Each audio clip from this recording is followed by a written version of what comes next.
¿Qué tal? ¿Cómo están? Bienvenidos a lo que es ya la emisión número 30 de Dios en la actualidad. Estaremos tratando la segunda parte del tema lo oculto. Me parece muy importante que si no han visto la parte 1, vean la parte 1. Este es un tema que merece un tratamiento muy cuidadoso y obviamente el hacer programas de 40 minutos, 50 minutos, permite cierta profundización, pero tal vez no la suficiente. De modo que les recomiendo ver la primera parte, en la cual, entre otras cosas, se presentó una suerte de recorrido histórico sobre ciertas escuelas y formas del ocultismo en Occidente, también haciendo observaciones críticas desde el lado del cristianismo y de la Biblia, y esta vez vamos a centrarnos en cierta manifestación en el seno del cristianismo, en particular del cristianismo que se llama primitivo o el de los orígenes, de también visiones que parecían ir más hacia la dimensión de algo oculto, iniciático, de élite, secreto, de misterios, de cosas profundas y tal vez vinculadas con los misterios y las iniciaciones y lo oculto de otras tradiciones espirituales de otras religiones, y lo que se suele considerar más ortodoxo o más dogmático o como una enseñanza común, una enseñanza hacia todos. Bueno, estas corrientes se les suele llamar gnósticas, y vamos a ver algunos videos donde se describe este gnosticismo. Y antes de eso voy a compartir un fragmento de un video, que es un video bastante casero, no es un documental, digamos, pero me parece útil porque se van a ver algunas citas bíblicas, especialmente una del libro de Deuteronomio, o sea, de los libros de la Torá, que pertenecen a los 5 libros atribuidos a Moisés, en el cual se da una prohibición o una condenación o un rechazo de parte de Dios, del Dios de Israel, hacia una serie de prácticas que se las puede considerar como típicas del ocultismo y que eran prácticas tal vez típicas de los distintos pueblos que habitaban las zonas con las que se vinculaba Israel, desde los egipcios hasta otros tantos. Vamos a ver entonces este video. Por ejemplo, en Deuteronomio 18, 10 a 13, dice: No debería hallarse en ti nadie que emplee adivinación, practicante de magia, ni nadie que busque agüeros ni hechicero, ni uno que ate a otros con maleficio, ni nadie que consulte a un médium espiritista o a un pronosticador profesional de sucesos, ni nadie que pregunte a los muertos. ¿Por qué no? El mismo pasaje responde: porque todo el que hace estas cosas es algo detestable a Jehová. Debes resultar exento de falta con Jehová tu Dios. ¿Por qué condena la Biblia tan rotundamente cualquier forma de ocultismo? Un origen desagradable. La Biblia explica que, mucho antes de crear la tierra, Dios creó a millones de seres espirituales o ángeles. A cada uno de ellos le dio libre albedrío, es decir, la capacidad de escoger entre lo bueno y lo malo. Algunos escogieron rebelarse contra Dios y abandonaron su puesto en los cielos para causar problemas en la tierra. Como consecuencia, nuestro planeta se llenó de violencia. Esos ángeles todavía ejercen una poderosa influencia y confunden a millones de personas. Hasta se aprovechan de la curiosidad innata del ser humano por conocer el futuro. Es cierto, algunos poderes sobrenaturales parecen buenos, pero en realidad, lo que los ángeles malvados quieren es engañar a la gente para que no conozca la verdad sobre Dios. Según la Biblia, la comunicación con esos espíritus malvados no es una diversión inofensiva. Esto explica la decisión que tomaron unas personas que querían ser discípulos de Jesús cuando aprendieron la verdad sobre estas prácticas. Un buen número de los que habían practicado artes mágicas juntaron sus libros y los quemaron delante de todos, aunque eso supuso una gran pérdida económica. Hechos 19:19. Muy bien, debo decir entonces que este pasaje de Deuteronomio no está leído completo, pero bueno, se aparece ahí escrito y el que habla lo va repasando, resaltando lo que él quiere resaltar, y la traducción tal vez está un tanto modernizada, si se quiere, porque se habla de alguien que dice profesional, que se dedica profesionalmente a predecir sucesos. Quizás eso no era lo que estaba dicho originalmente en el texto, pero la idea se trata de conservar. Este tipo de prácticas denunciadas o vistas como malas, desagradables delante de Jehová, del Dios de Israel, del Dios que se comunicaba con Moisés, el que se cuenta que liberó a Israel de Egipto, que les enseña un camino, y ese camino espiritual, ese camino de vida, ese camino también político, social, relacionado con lo espiritual, exigía la ausencia, el rechazo de todas estas prácticas, que tal vez eran comunes, como decíamos, en otras tierras. Luego, el video hace un repaso de esta visión tradicional cristiana respecto al origen del mal o de Satanás y esta rebelión en los cielos, liderada por Satanás, Lucifer, por la cual un número de seres celestiales, angelicales, termina pervirtiéndose, rebelándose a Dios, descendiendo a la tierra y siendo los incitadores de destrucción, de violencia, de maldad entre los seres humanos. Y también los artífices de esta clase de cultos por los cuales los seres humanos se pondrían en contacto con esos seres y se potenciaría esa rebelión o ese mal. Y se habla también de la capacidad de fingir bondad o de fingir efectos benéficos o de fingir luz, pero en realidad termina trayendo mal, termina trayendo destrucción. Luego se hace mención de un relato que se ve en el libro de los Hechos, que ya está en el Nuevo Testamento, en los Hechos de los Apóstoles, en el cual se dice una comunidad de personas que recibió el mensaje de los apóstoles, creyó en el Evangelio cristiano y que prendió fuego públicamente los libros de magia.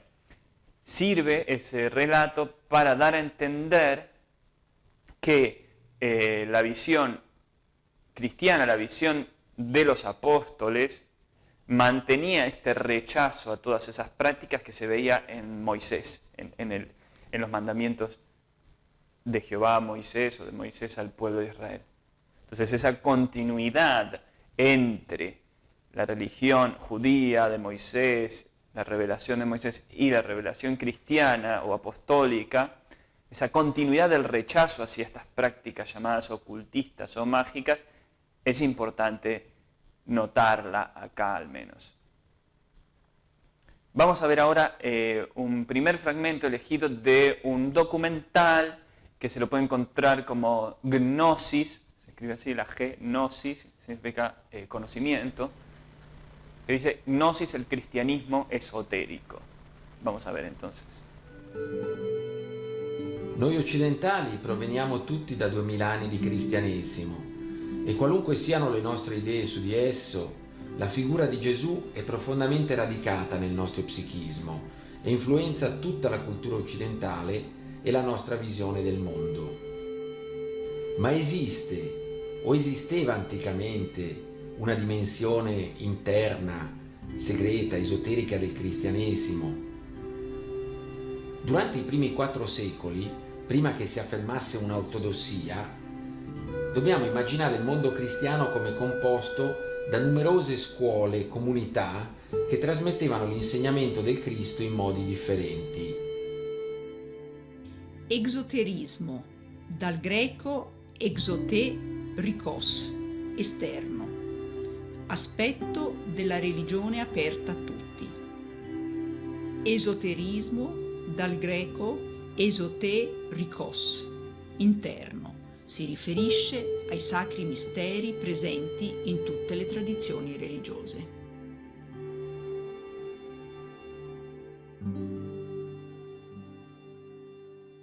Dobbiamo pensare che nelle prime comunità cristiane l'insegnamento era vissuto in modo carismatico. Il ricordo del maestro era molto forte e non si può ancora parlare di una differenza fra una dimensione esoterica e una dimensione exoterica. Con il tempo, fra le comunità cristiane iniziarono a differenziarsi quelle che vivevano l'insegnamento sotto l'aspetto della pistis, cioè della fede, da quelle comunità dove invece l'insegnamento aveva un carattere di tipo iniziatico e quindi comunità gnostiche o pneumatiche. Muy bien, muy bien. Tenemos entonces este panorama de presentación. El documental está presentado por personas que adscriben a el llamado gnosticismo cristiano o cristianismo esotérico. Ese señor italiano que habla ahí es un referente de esta llamada iglesia gnóstica, distinto de agnóstica. Agnóstica es un rechazo a esta idea de conocimiento trascendental y místico que alguien podría tener o de iluminación trascendente. Gnóstico justamente es una afirmación de eso. Muy bien, se habla de una situación histórica, una situación inicial de los primeros tiempos del cristianismo donde primaba, si se quiere, la pluralidad de voces y de corrientes y de movimientos, como una suerte de gran variedad de perspectivas sobre cuál habría sido la enseñanza de Jesucristo.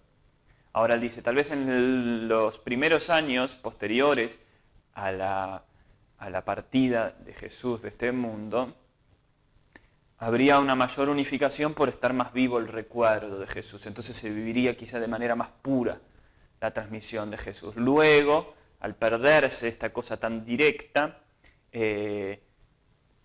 habría más divisiones. Y él se refiere a dos, que esto me parece importante, dos grandes conceptos que él menciona.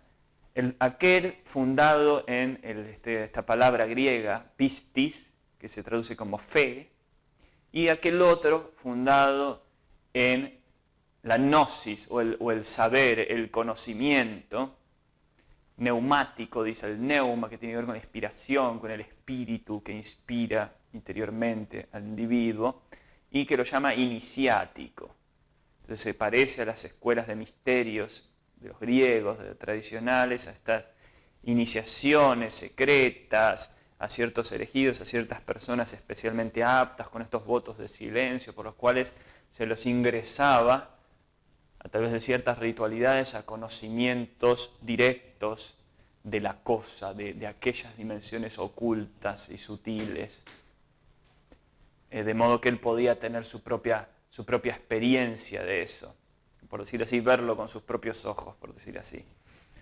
Bien, voy a leer un fragmento ahora de un libro que a mí me parece muy interesante, un libro de pensamiento espiritual, religioso, cristiano, que acá lo pueden ver. El título es No yo, sino Cristo. El autor es un pastor norteamericano, Jason Henderson, que no aparece mucho en el YouTube.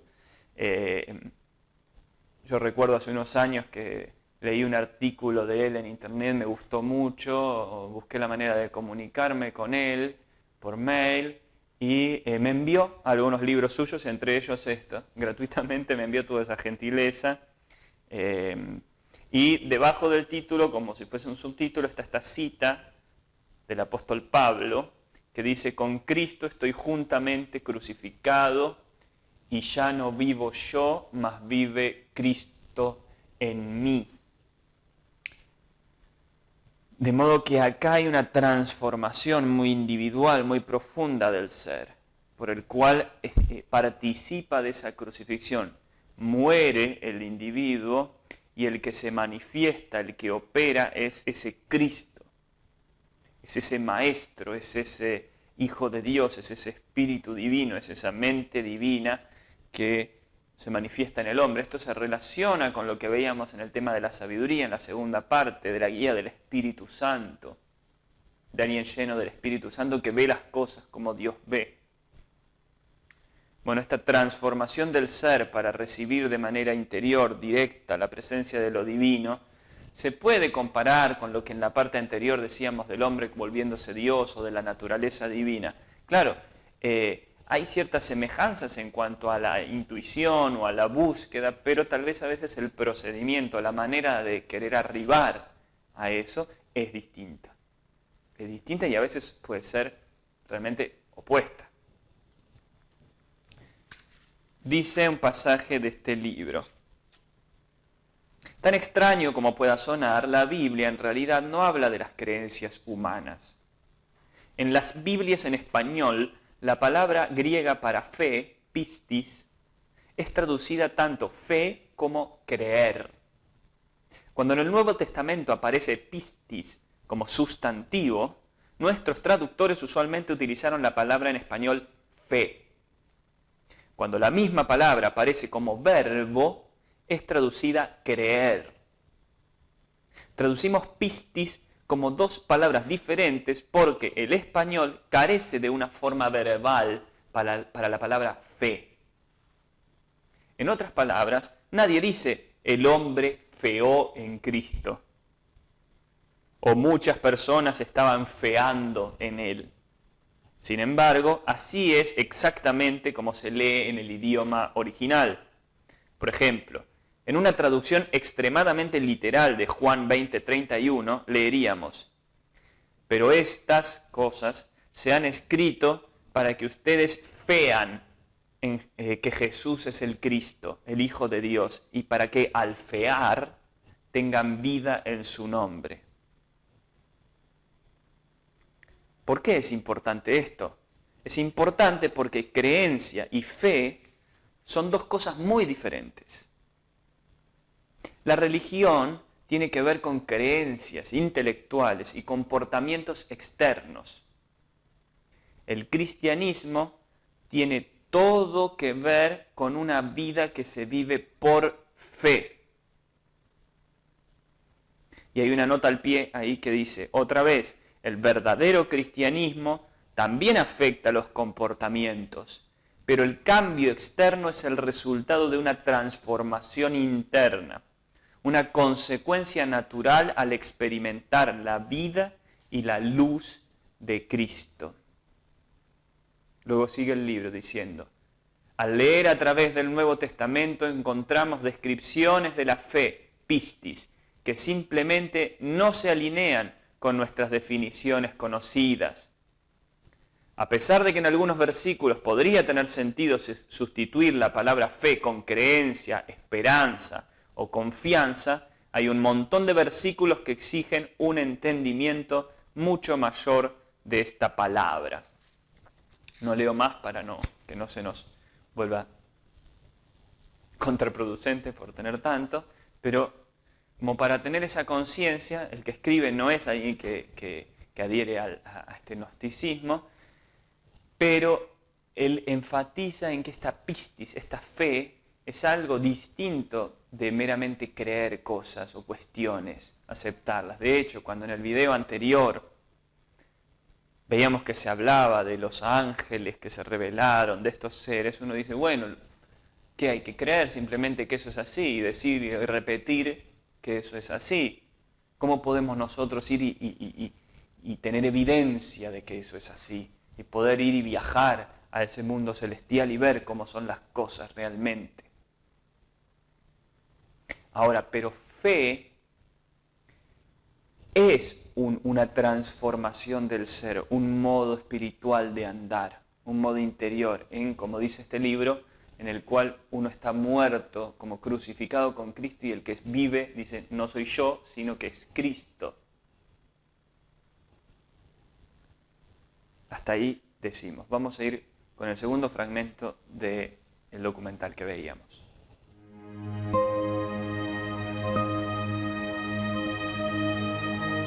In greco il termine gnosi significa conoscenza, ma nella terminologia delle religioni misteriosofiche questa conoscenza aveva un significato diverso da quello che diamo oggi a questo termine.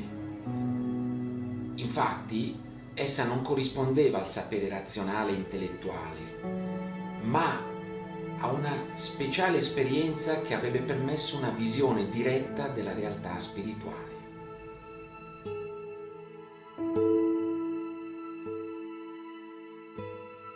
Sicuramente Alessandria d'Egitto fu il maggior centro di diffusione dello gnosticismo, il crogiuolo dove diverse culture e scuole iniziatiche convivevano influenzandosi reciprocamente. Il cristianesimo, arrivato ad Alessandria con l'apostolo Marco, trovò in questo centro il terreno ideale per svilupparsi soprattutto nel suo aspetto iniziatico ed esoterico.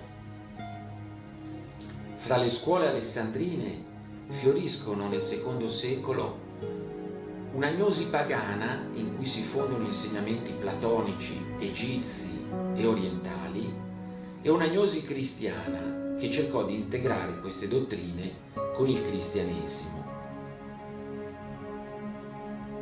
Gli antecedenti del pensiero gnostico si possono trovare nella mistica ebraica, che darà in seguito vita alla tradizione cabalistica. In Grecia, Platone e Aristotele ponevano l'accento su un carattere che potremmo definire di folgorazione della gnosi, che condurrebbe a un'illuminazione simile a quella descritta nelle tradizioni orientali, induismo, buddismo e taoismo. Per estensione, possiamo definire gnosi tutte le esperienze spirituali dove viene rimosso il limite fra conoscente e conosciuto.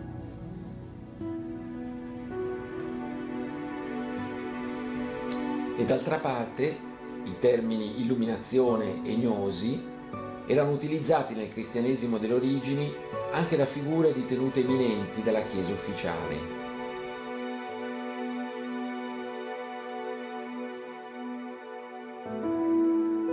Nella seconda lettera di San Paolo ai Corinzi troviamo l'espressione Photismos tes gnoseos, perché il Dio che disse splenda la luce nelle tenebre è quello che risplende nei nostri cuori per far brillare la luce della conoscenza, la gnosi.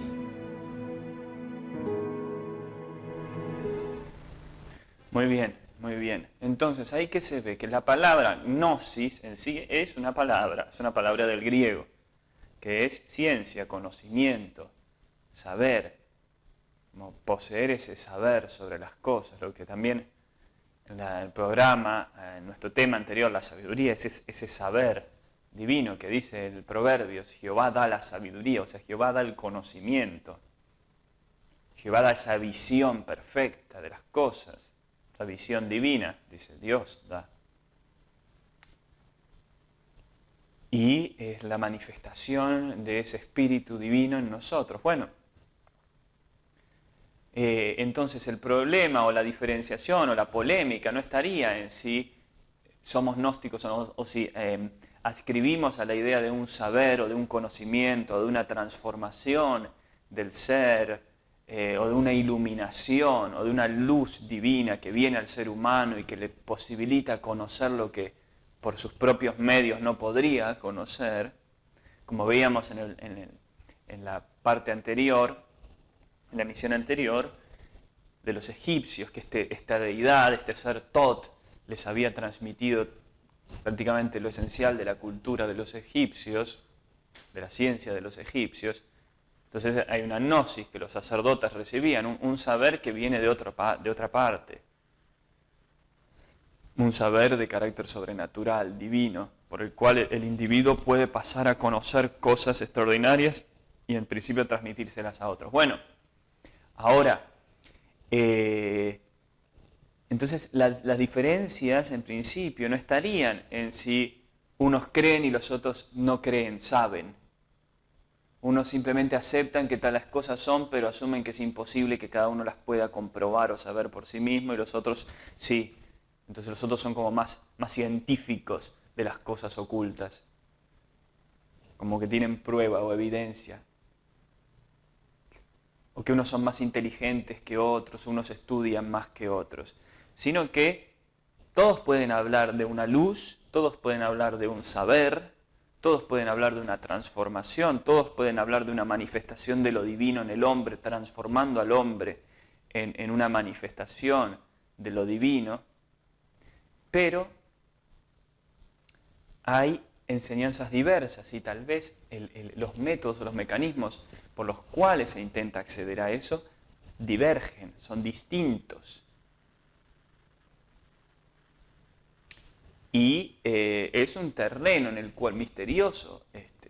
Por eso yo compartía antes con el operador del programa algo que dice Jesús en un momento a un fariseo, a unas personas eminentes de los judíos, les dice: miren, si yo les enseño cosas terrenales y ustedes no entienden, no las comprenden, ¿cómo llegarán a comprender o a entender si les enseñase las celestiales? Entonces, acá hago la analogía con cuestiones, si se quiere, políticas o más humanas, digamos. En el terreno político, en una democracia, por ejemplo, cuando se presentan los distintos partidos en las candidaturas para presidente, por ahí, esos 2 o 3 partidos usan todos palabras similares: justicia, igualdad, prosperidad, paz, seguridad y demás. Entonces las palabras que usan, digamos, son las mismas. Entonces uno diría, son lo mismo, son iguales, porque todos se identifican con esas mismas palabras. Ahora, uno puede decir, no, pero el proceso, la ideología, el mecanismo, el método, el trabajo, la forma de intentar acceder a eso es distinta. Por un lado, unas pueden ser más inteligentes que otras, y por otro puede ser que algunos realmente quieran eso y digan la verdad y sean francos al prometer o al hablar de eso entre la gente, y otros que sean a conciencia unos mentirosos, unos tramposos, y que usan esas palabras para endulzar los oídos de la gente y luego, chao, todo lo contrario. Entonces, si a veces es confuso para las personas y problemático tener claridad respecto a quién miente o quién dice la verdad o quién es honesto o no, o quién sabe cómo lograr eso y quién no en el plano político, o en las promesas que pueda hacer un pretendiente o una pretendiente o alguien que ofrece un negocio y demás, cuánto más complicado, cuánto más sinuoso, cuánto más intrincado lo que pueda ser celestial, lo que pueda referirse al mundo de seres y dimensiones suprahumanas. Entonces es totalmente comprensible que haya división y conflicto y confusión en estas áreas. Muy bien, vamos a ver un fragmento de otro documental llamado Gnosis, que tiene que ver con esto. Es otro documental en el cual se van a referir a unos manuscritos encontrados en una zona de Egipto que se llama Nag Hammadi, en mediados del siglo XX, y entre esos manuscritos se encontraron textos que pertenecían a las comunidades gnósticas antiguas. Vamos a ver este fragmento. Los libros de Nag Hammadi son más importantes que los manuscritos del Mar Muerto, porque presentan un nuevo enfoque de la historia cristiana, de Jesús y de Dios.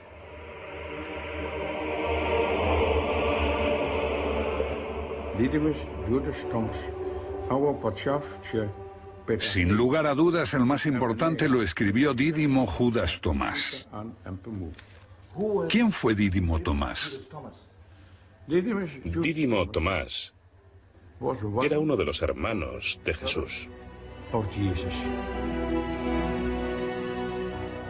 Una tradición posterior de la Iglesia hace de Tomás el apóstol que no pudo creer que Jesús después de morir hubiese resucitado con un cuerpo físico.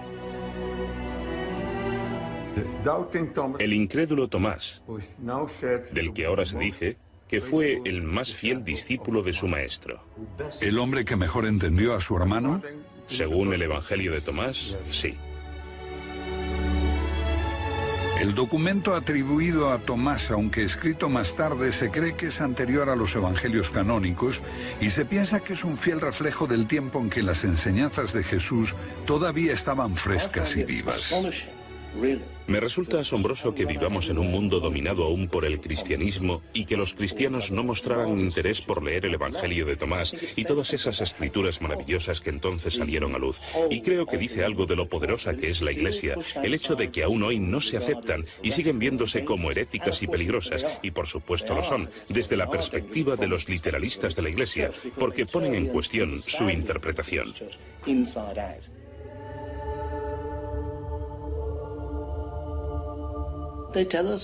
Nos hablan de una variedad de formas en que la gente creía que se podía hallar la salvación.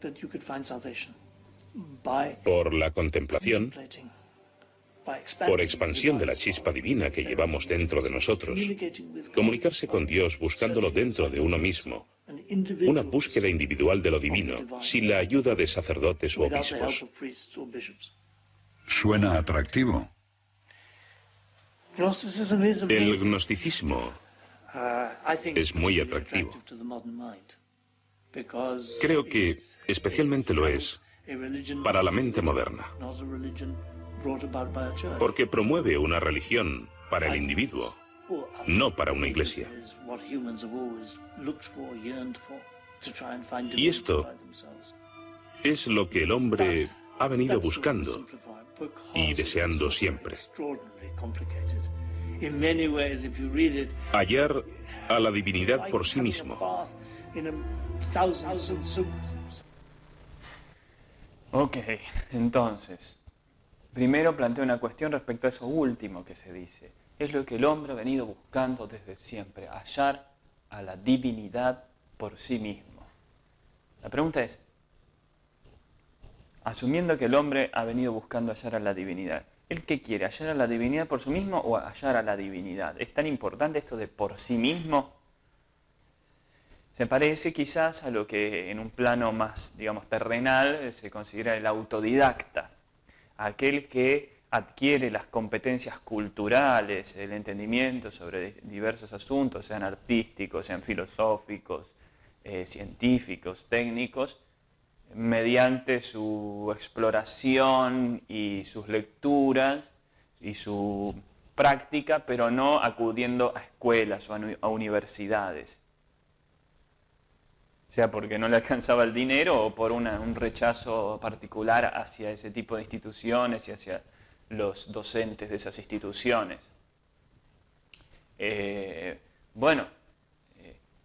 Hoy día tienen mucho prestigio las escuelas, las universidades, se alienta que haya incluso educación pública, gratuita, accesible, pero si se ve con tan buenos ojos el que una persona se forme, se eduque, se culturalice y se capacite, yendo a docentes, a especialistas y a instituciones y escuelas, ¿por qué se vería con tan malos ojos que acuda a maestros o instituciones para los asuntos celestiales, los asuntos del misterio, del mundo espiritual o del oculto?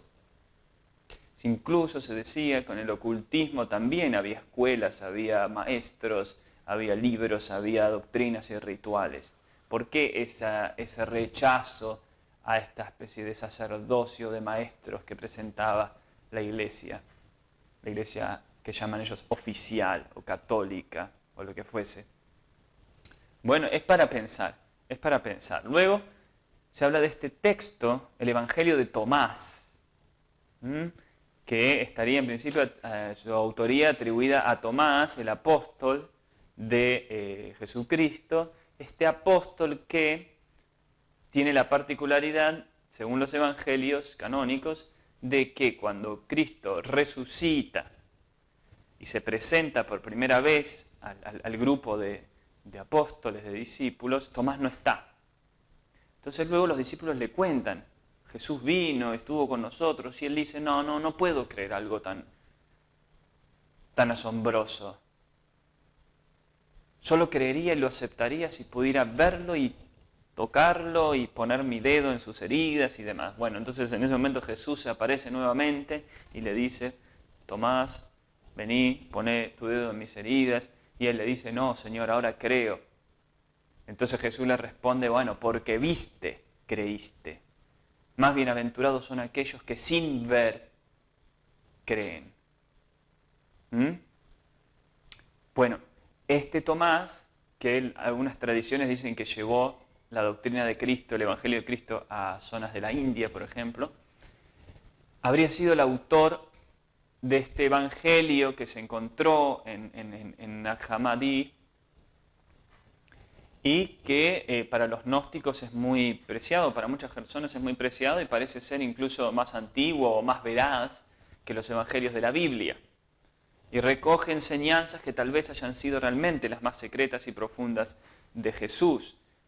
Ahora él dice, ¿cómo puede ser que los cristianos no estén desesperados por leer esto y por conocerlo, ya que es tan maravilloso y además es antiguo y demás? ¿Por qué lo siguen considerando herético? ¿Qué actitud tan cerrada, tan obstinada de todo lo otro, lo distinto? Bueno, puede ser realmente una obstinación, puede ser que estén cerrados, puede ser que haya un temor hacia lo nuevo, lo desconocido y demás, pero también puede ser que lo han visto y les ha parecido equivocado, les ha parecido que no es auténtico, que no lo escribió realmente Tomás, que está sembrado de cosas malignas. Puede ser.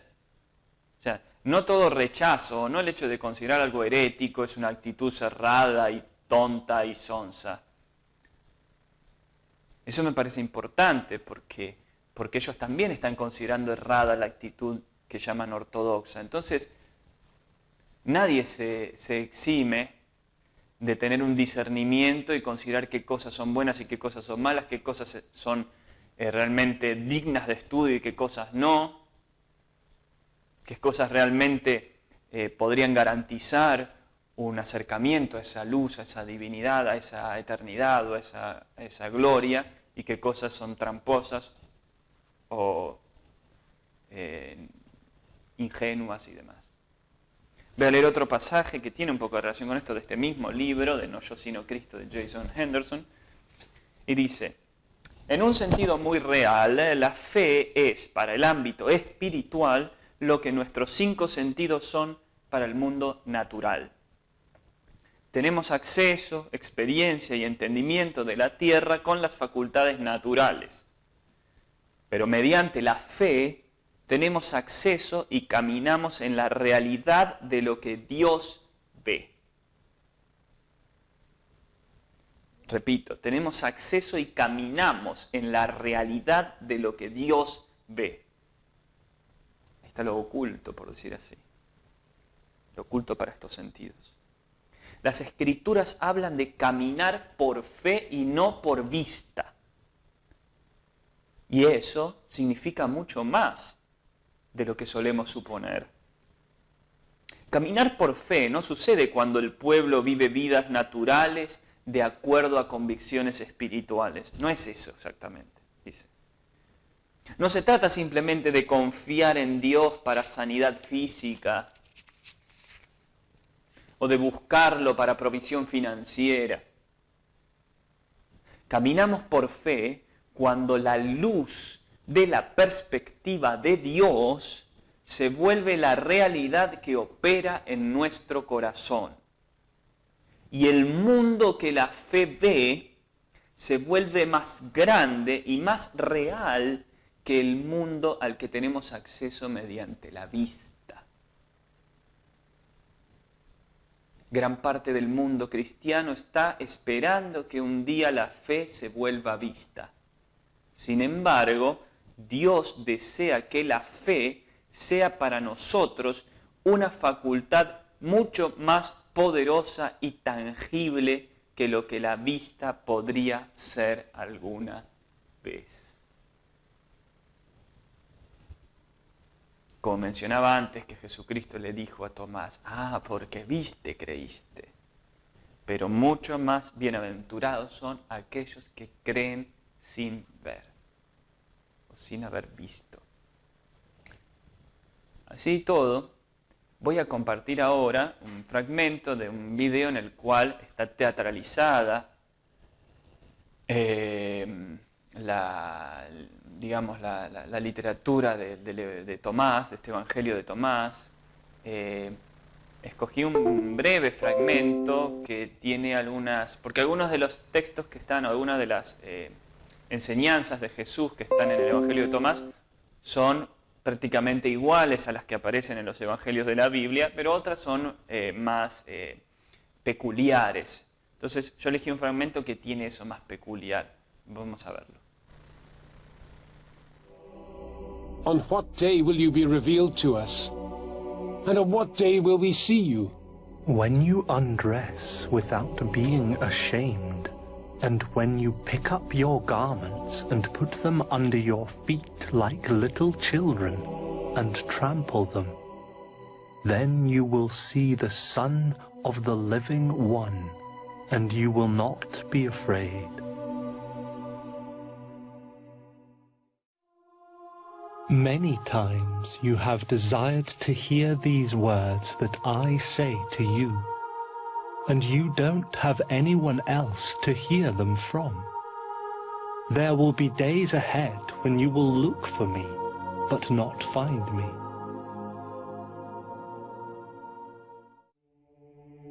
The Pharisees and the scribes have taken the keys of knowledge and hidden them.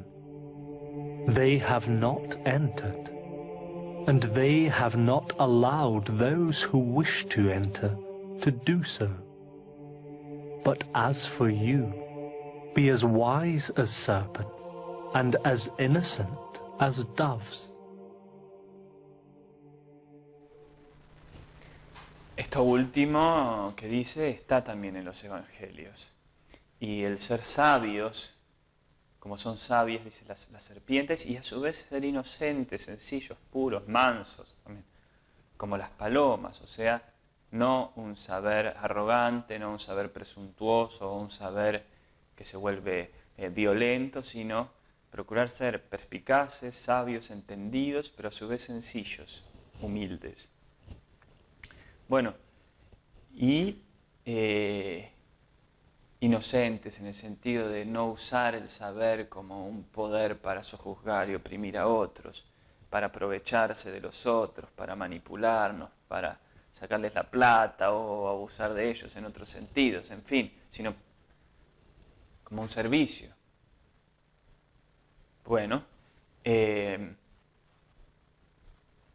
habla al principio de esta especie de desnudez, esto tan llamativo que habla de las ropas. Se puede comparar con otras cosas dichas en los evangelios de la Biblia respecto a renunciar, como le dice a aquel rico que quería aprender el camino de la vida eterna. Le dice, vende todo lo que tienes, dalo a los pobres, luego ven y sígueme. O a otros diciendo que dejen todo, o les cambia el nombre. Hay como una actitud, como se dice, de renuncia a todo el pasado de uno, a toda la historia de uno, a toda esa identidad que uno se forjó en el mundo, vaciarse de todo eso, soltar todo eso y abrirse, como bautizarse, abrirse a algo totalmente nuevo, abrirse a este camino nuevo, al nuevo nacer de nuevo, a esta senda de la fe, a esta senda del Espíritu. Cuando sucede esa renuncia total, radical, e incluso dice, como él dice él, pisoteando como un niño la ropa, o sea, incluso festiva, entonces ahí se manifiesta el Hijo del Viviente, el Hijo de Dios. Ahí se hace presente y no hay temores, porque ya no hay arraigos a este mundo, ya no se mira atrás. Bueno, y luego se refiere a, habéis anhelado oír de mi boca esto, lo desearás y ya no me encontrarán. Bueno, uno podría decir, uy, qué bueno sería que Jesús siguiera estando con nosotros para que nos saque de estas disyuntivas y de estas divisiones entre los distintos grupos de cristianos. para que nos aclare quién está enseñando lo que verdaderamente había que enseñar, quién está viviendo el camino que Jesús transmitió y quiénes están inventando y falseando, o están equivocados y demás.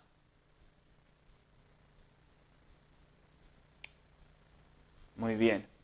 Luego dice los fariseos que conocieron estas claves, estas enseñanzas profundas y tal vez las rechazaron ellos, no les dieron importancia, no creyeron, no las tomaron, no las practicaron, entonces no entraron a este conocimiento y luego las ocultaron, las descartaron de lo que les transmitieron a los demás, entonces las dejaron ahí, escondidas, bajo llave.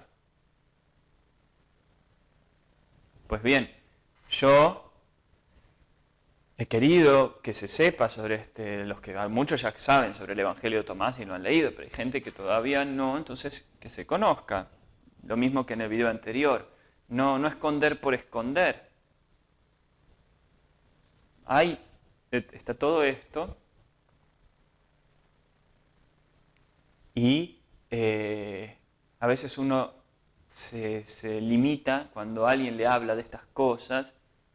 Se limita al decir, pero vos ¿cómo sabés? ¿Cómo sabés que lo que vos crees es cierto y que lo que el otro cree está equivocado?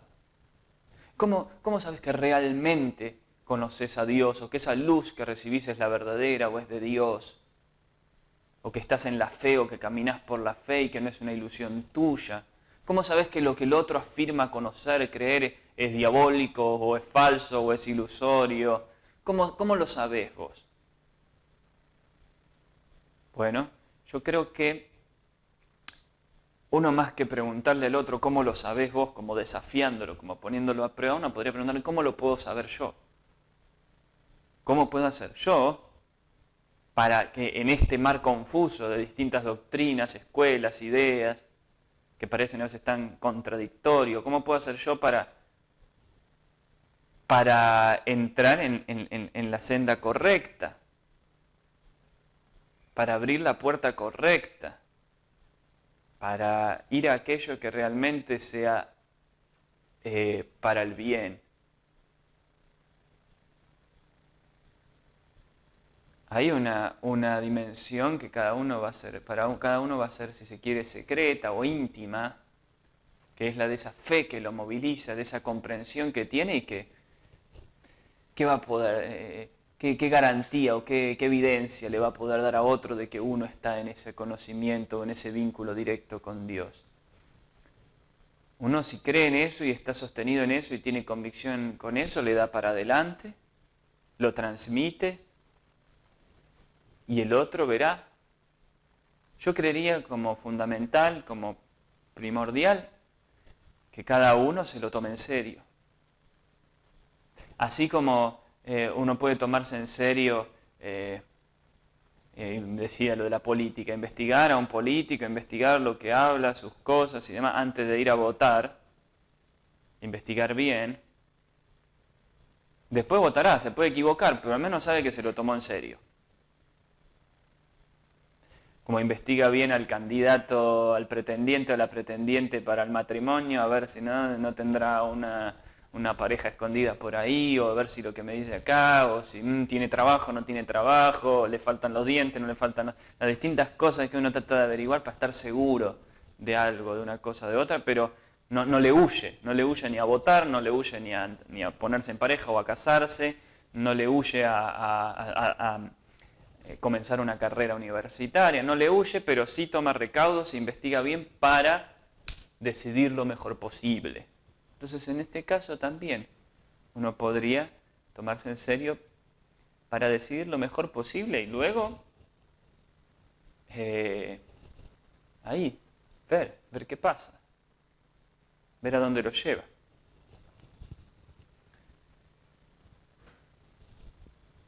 Lo que sí me parece importante es no asumir tan a la ligera que unos eran los que tenían el conocimiento íntimo, secreto y profundo, y los otros eran como animalitos más brutos y que solo entendían lo superficial y nada espiritual y solamente tenían pretensiones de poder terrenal.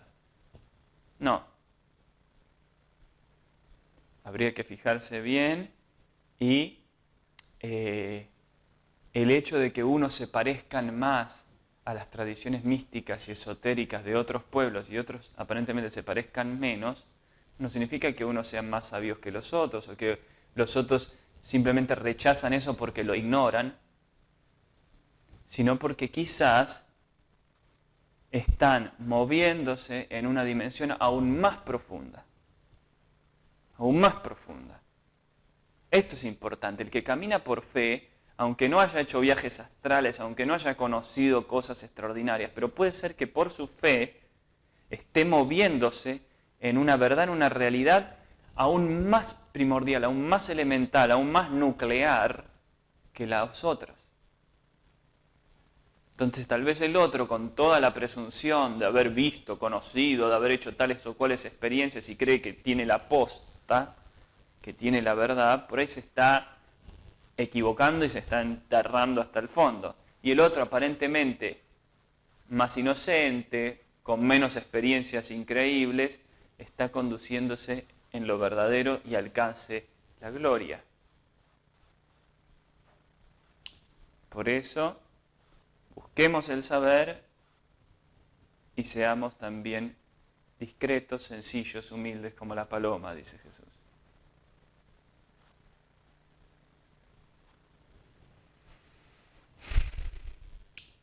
Vamos a concluir este tema con un poema otra vez voy a compartir poema de mi libro Para andar por encima del mundo, textos de un pájaro azul, que tiene 72 textos, hay relatos también, no son todos poemas. Este es el número 67, LXPII.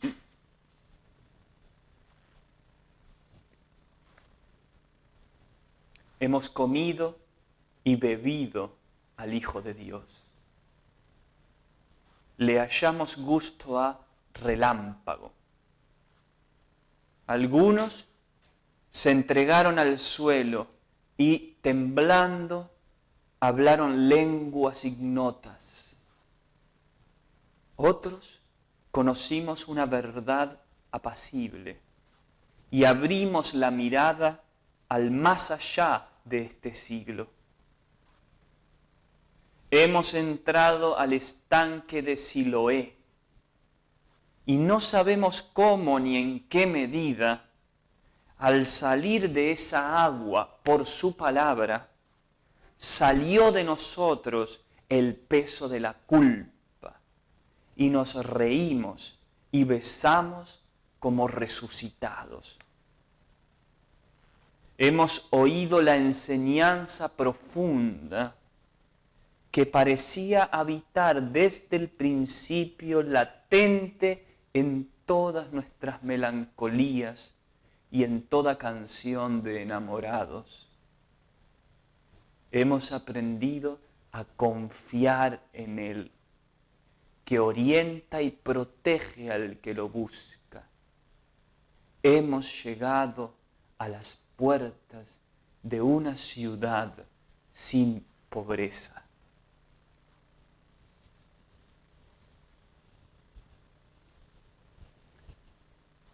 Muchas gracias por haber seguido este programa. Estos temas siempre van a estar presentes y seguirán en las próximas emisiones, aunque cambie el título. Y los espero entonces en la próxima. Hasta pronto.